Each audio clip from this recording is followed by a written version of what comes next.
estamos ya con el doctor en Ciencias de Economía y Gestión, maestro además en Ciencias de Economía, economista, docente y principal de la UNSA y decano además del Colegio de Economistas de Arequipa. Estamos con el doctor Alejandro Chávez Medrano. Doctor, ¿cómo está? Muy buenos días, muchas gracias. Buenos días a Radio Universidad por la invitación. Bueno, la presencia del doctor es para hablar un poco y analizar sobre este último informe que ha dado a conocer el Instituto Nacional de Estadística e Informática, y este jueves finalmente se dio a conocer que, de acuerdo a las cifras compartidas, la pobreza monetaria ha subido en el año 2023 y alcanzó al 29% de peruanos, que esto equivale básicamente a 9.780.000 personas. Pobreza extrema 5.7% y pobreza no extrema 23.3%. A comparación del año 2022, de acuerdo a estas cifras, se encontraba el Perú en situación del 27.5% de la población del país pobreza. Al comparar los resultados, obviamente hay un incremento de 1.5%. Doctor, ¿qué podemos decir? Cifras que sorprenden. ¿Qué se proyectaba sobre este informe de INEGI? En realidad ya se esperaba estas cifras, o sea, nada agradables para todos los peruanos, para la población de Perú. Llegar a un 29%, ¿qué nos representa para los peruanos? Más o menos, para ser exactos y para que todo el mundo lo entienda, es de cada 10 peruanos, 3 están en estado de pobreza, ¿no? Y obviamente que para estar en estado de pobreza se mide, en primer lugar, en función a una línea de pobreza que está basada en una canasta de consumo, que esta ha sido valorizada, obviamente, va subiendo cada año porque los precios van subiendo. Exacto, 446 soles por persona. Entonces, más o menos, en una familia de 4 personas tendríamos algo de menos de 1.800 soles y ya está considerado en situación de pobreza. Pero la pobreza, que es 29%, ¿no? Y que ha subido 1,5% respecto al año 2022, ¿no? Porque estamos hablando de 2023, es más crudo todavía. Si nosotros recordamos la tasa de pobreza en el año 2019, justo un año antes de la pandemia, estaba en 20%. Si nos comparamos del 2019 a la fecha, tenemos 9% más. Entonces, eso es bien crudo. Ahora, cuando hemos llegado a pandemia, todos hemos entendido que la pandemia nos impidió muchas cosas y llegamos a una tasa de pobreza del 30%, imagínense. Al siguiente año, la economía, digamos, de alguna manera la pobreza ya no volvió a ser igual que el 2019, sino quedó en 25,9%. Estamos hablando del 2021. O sea, entonces todo el mundo decía ya iremos mejorando, pero no, en el año 2022 volvimos a subir. Pero ya la pandemia... a 27,1 y ya no estaba la pandemia. Y este año ya no estamos en pandemia y hemos vuelto a subir 1,5%. Entonces, estamos en realidad en una tendencia ascendente de lo que es la tasa de pobreza, ¿no? Ahora, las razones, las causas, ¿no?, que han hecho que el año pasado o este año, este 1,5 que se ha incrementado para llegar a 29%, básicamente tiene 2 aspectos. Uno de carácter económico. El año pasado hemos estado en recesión económica. Sí, era la recesión que te genera desempleo. La gente desempleada no logra cubrir su canasta, por lo tanto pasa la línea de pobreza, que es 446 soles, y ya es considerado pobre monetario. ¿Por qué esto es pobreza monetaria? ¿Cuál es la diferencia? Eso es lo que quiero saber. Ese término, porque creo que es la primera que escucho, pobreza monetaria. Hay dos, ¿no? Bueno, hay muchas en realidad, pero las que ha publicado el INEGI básicamente, que es de lo que estamos comentando, es primero la pobreza monetaria.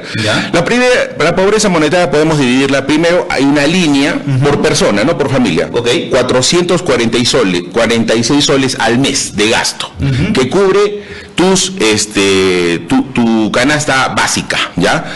Aquel que está por persona, ¿no? O sea, es que esto no se saca. En una familia de 4 personas, lo que tendrían que hacer es su ingreso familiar dividir entre el número de integrantes. Ya.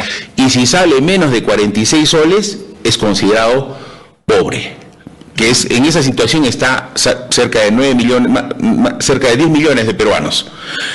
Pero hay una línea que es más preocupante todavía, que es la pobreza extrema. Y ahí hay otra línea, que son 251 soles por persona. Aquel que está, o sea, tenemos la línea de pobreza y la línea de pobreza extrema. La que está por debajo de la línea de pobreza extrema, que es 251 soles, gente, claro, uno se preguntaría, ¿no? Hay peruanos que por peruano ganan menos y consumen menos de 251 soles, perdón. Hay, lamentablemente, 5.7% de la población peruana está en esa situación. Pobre extremo, ¿no? Y que dicho sea de paso, dentro de esos pobres extremos, que es lo más grave, lo más caótico, aquel que solamente ni siquiera le alcanza para consumir. ¿Quién puede sobrevivir con un poco más de 200 soles? Sí, eso es increíble. Yo sé que y en Arequipa le voy a decir que eso es más incomprensible de entender. ¿Por qué? Porque hablando de 4 grandes segmentos de pobres, que es lo más crítico, a nivel nacional, ya esto, digamos, no ha sido nada bien tomado, para nada le agrada que la pobreza monetaria suba, ¿no? Y en Arequipa, la pobreza monetaria está entre las 5 ciudades más bajas.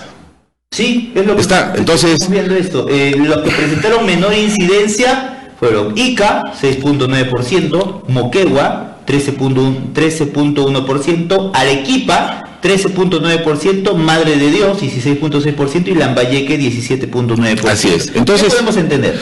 Bueno, definitivamente igualmente hay pobres y son de atención, sobre todo la pobreza extrema, ¿no? Pero esas son las estadísticas, como le digo, en el cuarto grupo de los menos afectados en pobreza, pero definitivamente, mire, hemos llegado prácticamente a incrementar 0,3% más del año anterior en pobreza de Arequipa. O sea, prácticamente nos hemos quedado un poco congelados nosotros. ¿Dónde han ocurrido los incrementos? Han sido otras, inclusive miren, en la capital del Perú, en las zonas urbanas es donde más ha tenido la incidencia de la pobreza. O sea, y la zona rural, que siempre es alta, y lo que ha pasado es alta y se mantiene, pero la población es pequeña. Bueno. En cambio, en la zona rural y en la zona urbana es donde el crecimiento de la pobreza ha golpeado. O sea, quiere decir que la familia que vive, que nosotros nos cruzamos, esos son los que se han afectados, ¿no? Básicamente, la inflación ha sido una segunda variable altísima, que ha llegado en su momento, en estos últimos años, al 12%. Una recesión acompañada de alta inflación, obviamente te desemplea y encima todavía tienes que pagar más, porque las familias más pobres extremas basan o concentran su gasto en consumo. Y mire, le digo, para ellos la inflación ha sido extrema, ¿no? Ellos, su canasta ha subido más o menos 11%. O sea, la canasta básica de alimentos ha subido 11%, imagínense, pero sus ingresos no han subido 11%. No, ese es el asunto. Ahora, volviendo a Arequipa, doctor, en Arequipa ha crecido también, ha habido pobreza, ha aumentado la pobreza, pero en valores mínimos. Exacto. Pequeños porcentajes. ¿Eso qué nos indica? ¿Por qué se dan estas variables? ¿Por qué en algunas ciudades la pobreza se ha dado en mayor cantidad o ha aumentado más a comparación del año 2022? Podría ser un resultado justamente de la otra variable cuando usted me estaba hablando de la pobreza monetaria, ¿no? La otra pobreza, que es la pobreza estructural, la pobreza multidimensional, podría de repente ayudarnos a explicar, y son las condiciones que tiene una persona para poder desarrollarse. Mire, hay otras estadísticas, aparte de ese 29% de pobres, ese 5,7% de pobres extremos, ¿no? Sí. Que son lo crítico ahorita. Además de eso, en el mismo reporte del INEI, está reportando que 40% de la población de peruanos no tiene acceso a Internet. Mire, estamos en pleno siglo XXI, hablamos de inteligencia artificial, de desarrollo de capacidades. ¿Cómo un peruano podría desarrollar sus capacidades si no tiene acceso a Internet? 40% de peruanos. ¿Qué más? Cerca del 50.1% de peruanos no tiene acceso a los servicios de agua y desagüe. Imagínense. O sea, sí. Se da cuenta que está correlacionado en el mismo reporte de la pobreza. Y una tercera situación es el futuro. Tomando base de la PEA, que es la población económicamente activa, y desde los 14 años hacia adelante, más del 60% de peruanos que trabajan no tiene acceso ni siquiera al sistema previsional, ya sea privado o público, ONP o AFP. Entonces, todas esas condiciones, imagínense, que indican salud, educación, que hacen que una persona pueda desarrollar, mejorar sus capacidades, inclusive dificultan obviamente, asociado a lo que nos ha pasado el año pasado, todos los fenómenos que hemos tenido de carácter económico. Eso es lo que justo me quiero decir. El tema, por ejemplo, del famoso fenómeno del Niño. Así es. ¿Ha afectado bastante? ¿Esto ha influenciado? Mire, yo he podido resumir esto en 5 efectos, ¿no? 3 para mí efectos externos y 2 generados por nosotros mismos, que es lo más triste. El primer efecto que hemos tenido es obviamente la guerra que nos ha afectado, la guerra Rusia-Ucrania. Eso es un factor externo, nosotros no podemos hacer nada, claro. Afecta el precio de los combustibles, afecta la inflación. Y eso aumenta obviamente. Esa es una. Lo de Yaku, no controlable, lamentablemente el sector norte del Perú fue afectado. Entonces ahí también, por eso es que ahí en Tumbes, toda esa zona están mal, ¿no? Han perdido su producción. Y el tercero que nos ha caído, el año pasado es un año muy malo para Perú, es el fenómeno del Niño, que también, felizmente que no ha venido con todo el impacto esperado. 3 aspectos externos y 2 internos. El año pasado arrancamos el año ¿cómo? Con un Perú bloqueado. Todas las carreteras estuvieron bloqueadas y no se puede hacer producción, ni comercialización, ni turismo, ningún sector. Entonces nosotros mismos nos cerramos la puerta. Esos finales incluso del 2022. Diciembre de 2022 e inicio del 2023. Exacto. Y justo es en temporada alta económicamente para exactamente. Y la segunda variable interna es la variable política, ¿no? Esa variable política que hace que ahuyente el año pasado la inversión cayó bastante por los suelos, ¿no? Y solamente pudimos crecer en 2 sectores, todos los sectores cayeron, todos los sectores económicos cayeron, solamente los únicos que han salido y han podido, porque hemos terminado en 0,55% negativo de crecimiento económico, fue la minería y el comercio. Todo lo demás estuvo mal. Entonces, y lamentablemente, porque ahora hay que hablar a futuro, y el futuro es ¿no? Claro, ¿no? O sea, las expectativas, las provisiones son cuánto vamos a crecer los peruanos este año, ¿no? Hemos tenido épocas gloriosas que hemos crecido un 5%, se decía, nos resuelve los problemas a los peruanos. Y si es más, mucho mejor. Ahora nos peleamos por crecer al 3%. Y con 3%, si nosotros nos mantenemos por varios años, la pobreza está vinculada al crecimiento económico. Es decir, 3% no resuelve justamente esa cifra 29. Quisiéramos estar por lo menos al año 2020, que fue un logro, no llegar a 20%. Esto nos podría tomar varios años. ¿Cuánto? La pregunta es ¿cuántos años? ¿Cuántos años para regresar? Hay estimaciones, y vamos a mencionar, ¿no? Obviamente que si nosotros, bajo la hipótesis de que, como se ha mencionado, el MEF y las provisiones al 3%, nos tomaría 20 años para regresar de este 29% al 20%. 20 años, o sea, esto no es un problema, y es todo ese tiempo que hay generaciones que podrían desarrollarse en una vida bastante degradante para un ser humano, para un peruano. Ahora, pero estos 20 años depende mucho de las políticas que también se sigan a nivel de gobierno. Exactamente. ¿Usted considera que se han cambiado estas políticas, además por el tema de la inestabilidad que hubo en estos últimos años, justamente por pandemia, los cambios de presidente y todo ello? Exacto. La sucesiva, obviamente, rotación de presidentes, la distracción que hemos tenido los peruanos en lo político, la despreocupación en lo económico y financiero, que es lo que nos da sostenibilidad, no han sido los elementos gratos, ¿no? Recientemente nomás una calificadora de riesgo, que es Standard & Poor's, nos bajó la calificación del grado de inversión de triple B más a triple B. ¿Qué significa eso, no? Y con riesgo de perder la categoría de una economía de grado de inversión, lo cual nos hace mucho daño.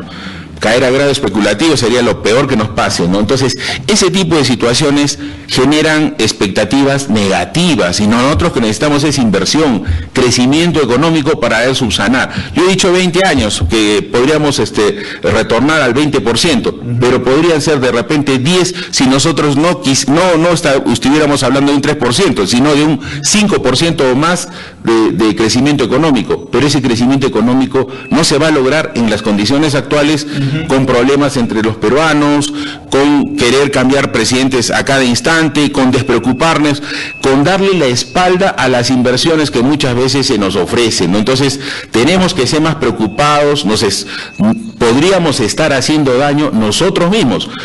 No voy a hablar de los fenómenos externos, con eso no podemos hacer nada, pero la parte interna, creo que eso sí lo podemos hacer. Porque en su mejor momento, ¿se acuerda cuando hace unos años el Perú crecía? Era ejemplo. Pero a nivel de Latinoamérica, creo que las cifras no eran tan alentadoras para ellos.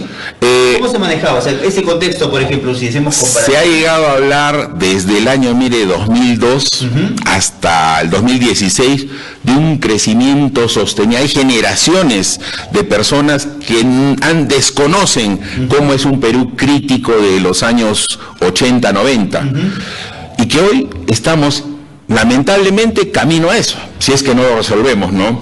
Y valgan verdades, hay que preguntarnos qué es lo que nos llevó a ese crecimiento económico que en algún momento hemos llegado a sobrepasar el 10% anual, que ha sido algo admirable en todo el planeta Tierra, increíblemente, ¿no? Y es que nosotros estamos vinculados a una economía vinculada al sector externo, al crecimiento de las grandes economías como China, como Estados Unidos. No podemos darle la espalda.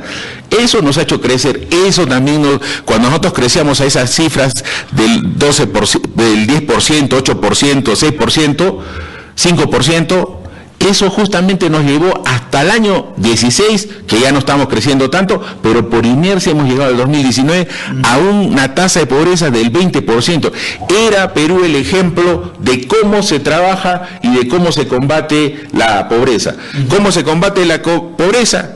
Con alto crecimiento económico. En su momento, ¿cuánto llegamos a tener? En la mejor cifra de pobreza monetaria, o sea, estamos debajo de... 20% ha sido en el año 2019. Mire, ¿de dónde partimos? Le digo de dónde partimos.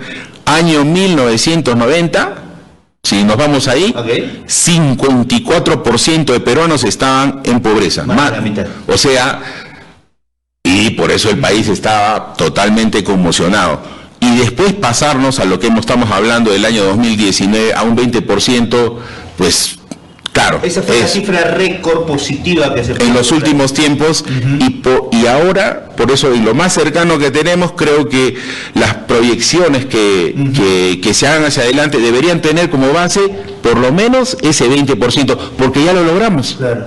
Porque ya lo logramos. Quiere decir que los peruanos sí hemos podido estar en una mejor situación socioeconómica, y ese debería ser nuestro reto. Ahora, de 29, nuestro trabajo es por lo menos bajarlo a 20, que no va a ser, reitero, en menos de un año. Perfecto. Doctor, muchas gracias. No sé si le gustaría agregar algo más, por favor. No, simplemente creo que esto nos llama a reflexión, a todos los peruanos, a concentrarnos, en realidad un tanto a despolitizarnos. Entendemos que hay problemas de carácter político, pero no terminan siendo lo prioritario. Creo que lo más importante es la parte económica.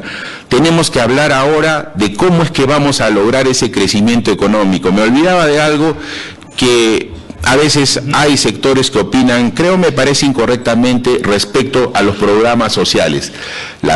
Y los programas sociales van a tener que intensificarse más, porque creo que es rol y responsabilidad del Estado, obviamente, la vida digna de un peruano. Y no son menos peruanos los pobres extremos, los pobres. Y no hemos tocado, hay otro segmento que está por encima de los pobres, que son los vulnerables, y los vulnerables, que son camino, que es más o menos 29% de peruanos, que están camino, si algo se mueve mal, van a pasar a pobreza. 29, ¿cuánto es el porcentaje? 29%. Y coincidentemente con la cifra del porcentaje que hoy tenemos. Sí, podemos doblar eso. Doctor, y si una pequeña más. el Congreso, ya sabemos el tema de los retiros de la AFP. ¿Cuánto eso va a afectar, va a perjudicar? ¿Es una falsa inyección económica al movimiento económico de nuestro país? Le voy a decir, ahí hay dos respuestas. Una en lo inmediato, en el corto plazo, y otra en el largo plazo. Son dos. Lo inmediato, lo correcto, corto plazo, obviamente, aquel que retira su AFP o inclusive de repente probablemente ya su CTS, pero lo más probable. Va a disfrutar, o sea, va a disfrutar, ¿no? Y imagínese también que alguien estuviera en estado de pobreza y justo retira, o sea, él ya mejoró en ese instante su consumo. Ahora, ¿mueve economía a corto plazo?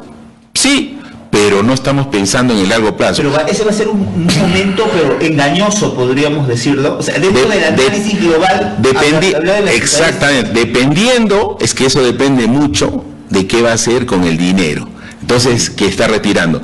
Pero si nosotros revisamos cómo se han venido los sucesivos, porque este es el 7º retiro, claro. Con esto hay muchos que ya no alcanzan las 4 UIT, van a retirar un dinero marginal que ya lo han venido retirando sucesivamente. La pregunta es, y sería interesante hacer un seguimiento, ¿qué cosa estuvieron haciendo todos los que retiraron, ¿no? ¿Y para qué lo usaron? Si esto ha sido para un negocio, para un emprendimiento, creo que está muy bien, ¿no? Entonces, y a veces, y ojalá que les haya ido bien, pero si esto ha sido exclusivamente para consumo, entonces tenemos un problema más, como le decía, a futuro. Y eso... Ahora, ¿cuántos peruanos, por eso le hablaba dentro de las cifras, ¿no? En la actualidad, cerca de un 60% de peruanos no tiene ningún vínculo con el sistema previsional de ningún tipo. Y de quienes estamos hablando es quienes están fuera de ese 60%. Y que ahora probablemente tampoco van a sumarse. Entonces, la verdad es que no estamos en contra. Claro, ahí hay un problema que es más profundo sobre el sistema previsional, y lamentablemente nuestras autoridades centrales no hay una propuesta seria, y existen alternativas.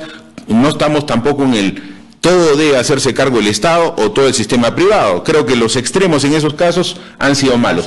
Pero la forma en cual no ha podido o logrado capitalizar una AFP es el gran problema, ¿no? Dice, yo pongo mi dinero, pero al costado veo que la administradora de fondo de pensiones está que capitaliza y termina siendo una de las empresas más rentables. El administrador es el que está asegurado ahí, hacia crisis lo que pase, porque cada mes uno va aportando y él no lo afectan en nada.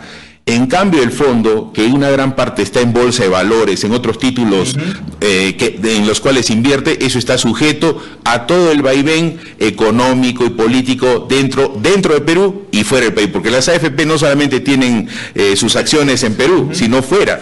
Entonces, eso, al parecer, hay un mal manejo y creo yo una falta de compromiso, además de una falta de desarrollo de nuevos instrumentos donde una AFP pueda invertir y obviamente no esté cubierto, ¿no? Porque se han comparado en algunos casos la rentabilidad que tiene este fondo contra otras alternativas, ¿no? Entonces, el peruano reclama y dice, ¿para qué tengo en el fondo si podría usarlo de otra manera? Lo malo es que